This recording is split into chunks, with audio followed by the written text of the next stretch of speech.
ஓம் ஸ்ரீராம ராம ராமேதி ரமே ராமே மனோரமே சகசிரநாம தத்துல்யம் ஸ்ரீராமநாம வராணனே. உலகம் யாவையும் தாமுழா வாக்கலும் நிலைபெறுத்தலும் நீக்கலும் நீங்களா அழகிலா விளையாட்டுடையார் அவர் தலைவர் அன்னவர் கேசரன் நாங்களே.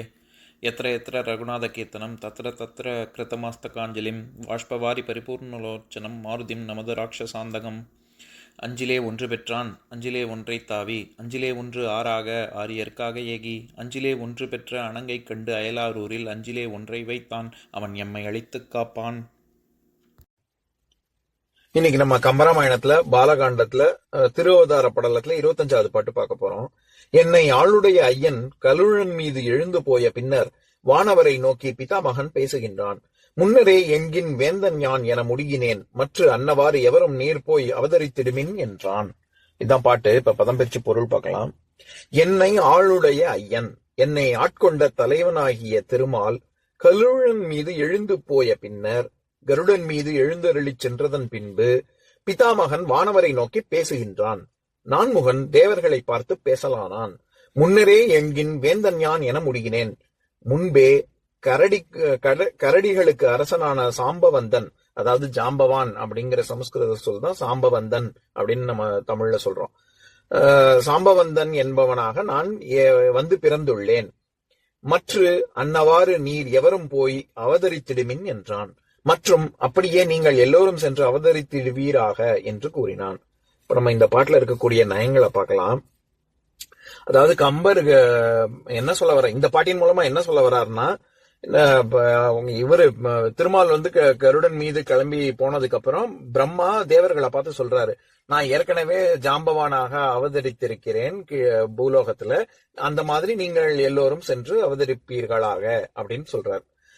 இதுல என்னை ஆளுடைய ஐயன் அப்படின்னு சொல்றாரு கம்பர். அதாவது திருமால் சொல்லும் போது என்னை ஆட்கொண்ட தலைவனே அப்படின்னு சொல்றாரு. ஏன்னா ஐ அப்படின்னா தலைவன் அர்த்தம், தலைவன்னு ஒரு அர்த்தம் இருக்கு. ஐயன் அப்படின்னா தலைவன் அப்படின்னு அர்த்தம். எவ்வளவு ஒரு விஷ்ணு மேல ஒரு பக்தி இருந்ததுன்னா என்னை ஆளுடைய ஐயன் அப்படின்னு சொல்லுவாரு. அதே மாதிரி பிரம்மா வந்து எல்லாரும் பிதாமகன் அப்படின்னு தான் சொல்லுவாங்க. ஏன்னா எல்லாருக்கும் அவர் தானே படைக்கும் கடவுள், அதனால எல்லோருக்கும் தந்தையாக இருப்பதனால் பிதாமகன் அப்படின்னு சொல்றாரு. முன்னரே என்கின் வேந்தன் யான் என முடிகினேன். இந்த இடத்துல வேந்தன் அப்படின்னா அரசன். எதுக்கு அரசன்? கரடிகளுக்கு அரசன். நான் ஏற்கனவே நான் ஜாம்பவானா போய் பிறந்தாச்சு அப்படின்னு சொல்றாரு. அதுல முடிகினேன் அப்படின்னு சொல்றாரு, பிறந்தேன்னு சொல்லல. ஏன்னா முடிகினேன் அப்படின்றாரு. முடுகுதல் அப்படின்னா நம்ம என்ன சொல்றது, ஒரு விரைவு தன்மையை குறிக்கிறது. தீவிரமா செய்யறதுன்னு சொல்றோம்ல. அந்த இப்ப ஒரு ஸ்க்ரூவை போய் முடுக்கு அப்படின்னு சொல்றோம்ல, கிடுகிடுன்னு டைட் பண்ணு, அதை இன்னும் சீக்கிரம் பண்ணு அப்படின்னு சொல்றான். அந்த சீக்கிரத்தை குறிக்கிறதுக்காக முடிகினேன், நான் ஏற்கனவே பிறந்துட்டேன் அப்படின்ற அந்த அவசரத்தை குறிக்கிறதுக்காக முடிகினேன் அப்படின்னு சொல்றாரு. அந்த மாதிரி நீர் எவரும் போய் அவதரித்திடுமின் அப்படின்னு சொல்றாரு. மின் அப்படிங்கிறது அந்த முற்று இது கட்டளை சொல்லது. மின் மின் அப்படின்னா அந்த இடத்துல மின்னு சொல்றது நம்ம இயர் அப்படின்னு பார்த்தோம்ல, வியங்கோள். அந்த மாதிரி மின் அப்படிங்கிறது செய்வீர்களாக அப்படின்னு உத்தரவு பிறப்பிக்கிறார் பிரம்மா. அதே மாதிரி அன்னவாறு நீர் எவரும் போய் அவதரித்திடுமின் அப்படின்னு சொல்ற இடத்துல அன்னவாறு, நான் ஏற்கனவே சொல்லியிருக்கேன், ஆறு அப்படிங்கிற சொல் வழியை குறிக்கும். அதனாலதான் அவ்வாறு, இவ்வாறு, பின்வருமாறு, வரலாறு, திருமுருகாற்றுப்படையில வர்ற ஆறு, இது எல்லாமே வழி அப்படிங்கிற சொல் பொருள்ல தான் வருது. அந்த மாதிரி இங்க அன்னவாறு அப்படின்னா அவ்வாறு நீர் எவரும் போய் அவதரித்திடுமின் அப்படின்னு அர்த்தம். மின்னீற்று வியங்கோள் அப்படிங்கறத பத்தி பார்க்கலாம் இப்போ. அதாவது வினைமுற்று, ஒரு வினை சொல் முடியக்கூடிய இது. அது வந்து முன்னிலை ஒருமை, முன்னிலை பன்மை அப்படின்னு ரெண்டு இருக்கு. அதாவது வினைமுற்றுகள், வினைச்சொல் முடியக்கூடியது. இது வந்து முன்னிலை வினைமுற்று, வியங்கோள் வினைமுற்று அப்படின்னு நிறைய இது இருக்கு. இதுல முன்னிலை வினைமுற்று ஒருமையிலையும் வரும், பன்மையிலையும் வரும். இப்ப ஒருமையில வந்ததுன்னா ஐ, இது 3 சொற்களை கொண்டு முடியும்.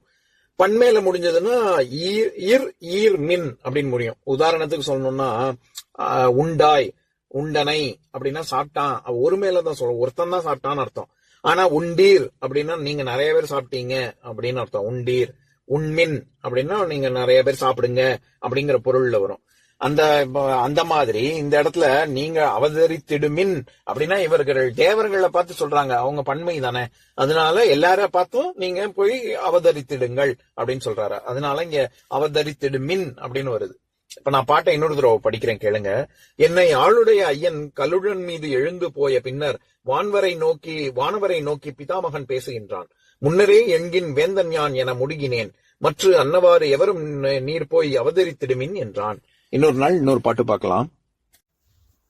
ஓம் சாந்தாகாரம் புஜகசயனம் பத்மநாபம் சுரேஷம் விஸ்வாதாரம் ககனசத்ரசம் மேகவர்ணம் சுபாங்கம் லக்ஷ்மீகாந்தம் கமலநயனம் யோகி ஹிருத்யானகம்யம் வந்தே விஷ்ணும் பவபயஹரம் சர்வலோகைகநாதம்.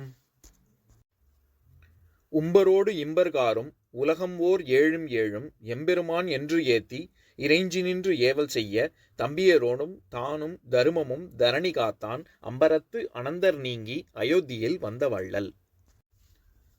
ஓம் பூர்ணமதః பூர்ணமிதம் பூர்ணாத் பூர்ணமுதஸ்யதே பூர்ணஸ்ய பூர்ணமாதாய பூர்ணமேவாவசிஷ்யதே.